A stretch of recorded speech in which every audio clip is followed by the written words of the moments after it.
Right. It's over with now. It's gone. It's gone now. It's over. I came across this video and it was hard to watch. You see, this father took it upon himself to teach his son a lesson that you shouldn't make fun of someone who has lost their hair due to cancer. Instead of educating his son, he taught him a lesson. No blame to the dad, because this was his belief system. He believed this is how you should parent.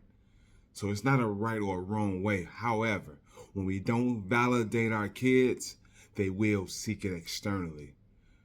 So I would challenge you as I challenge myself. Just because you believe it doesn't make it true. That doesn't mean that's the only way to parent. But when you don't validate these kids, over time, it builds up resentment, and resentment comes out in very toxic ways. You see, that belief system, kind of like this phone that you're watching me on right now, it came with pre-installed apps, ready, designed for you to use the phone. Just like your belief system, the minute you got here, your parents, your culture has already pre-installed belief systems inside of you, designed for you, but not by you. But let me share with you 3 steps to help break this generational cycle of dysfunctionality. But that's what it is.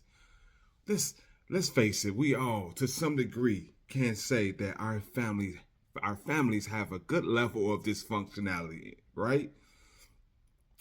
But what if we were able to break that cycle by 3 steps? Number 1, quit taking it personal. Grab yourself a Q-tip, Q-T-I-P.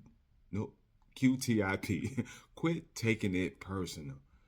The behavior of our kids, or anyone for that matter, has absolutely nothing to do with us. But parenting, we often feel it's a reflection of our parenting if our kids act up in school, if they get in trouble, if they don't get good grades. The culture teaches us that that's a reflection of our parenting. So we take it personal, and then we look to control the circumstance, the environment, and the people based out of fear of not looking like a good parent. Let's be real. We all been there. You've been raised by a parent who looked to control with their anger, their punishment, ultimately not validating you. And guess what you do? You parent just how you were parents, passing down these same belief systems, that same generational cycle of dysfunctionality.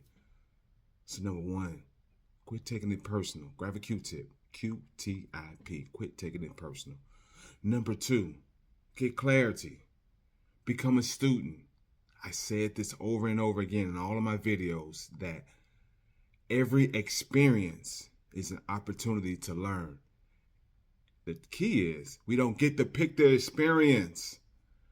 Even experience as a parent is an opportunity to learn. So in this case of this video, the father could have chosen to become a student and find out where and how did his son get this bullying mentality from. He had to learn this. And I see what way he learned it from, because ultimately his dad is bullying him by cutting his hair against his will because he was inflicting his power and control over him. So the son learned these behaviors from his dad. Looks to be. No judgment. These are just facts. Now he's inflicting his power by making fun of another student, and the cycle continues. So I want to challenge you as I challenge myself. Become a student. Get clarity. Understand what goes on inside of your child for them to react in a certain way. You see, everything has a cause and effect. Our culture teaches us to reprimand the effect, punish the effect, but never look into the cause. And when you do that, you don't validate the child. It's just that simple. Become a student. Understand, where is this coming from?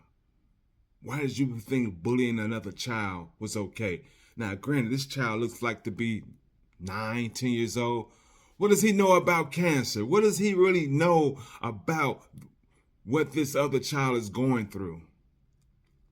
It was an opportunity to teach his son, maybe even take him to some hospitals to educate him on what cancer is all about. And then maybe once he understand, gain more knowledge, he will act accordingly. The more you know, the better you do. The third thing is show some empathy. Show some empathy, parents. Just because you were taught a certain way doesn't mean you must teach it. How would you have liked to have been parented if you were bullying another child? How would you like to have been parented?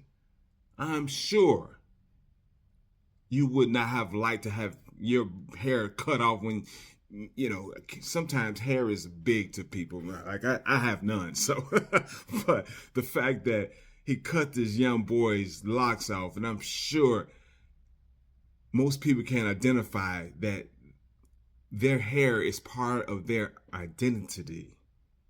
See, I don't have any, so I have to, use my gray hair as my identity and my beautiful vitiligo skin as my identity. But my point is, when we afflict our power and control over our kids, it's not validating them. What are you afraid of? Because when you are in fear, you look to control circumstances, environments, and people. And guess what? No one likes to be controlled. So do yourself a favor. Follow these 3 steps. Quit taking it personally. Understand that other people's behavior, including your kids, has absolutely nothing to do with you. Number 2, get clarity. Understand what's happening with your child. Understand why is it triggering to you for you to have this type of reaction. Become a student. Every experience is an opportunity to learn.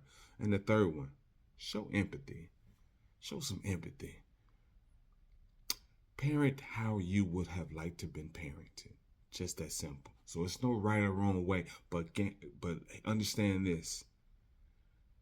Although there's no right or wrong way, there's a different experience when you are parenting out of fear or you're parenting out of curiosity.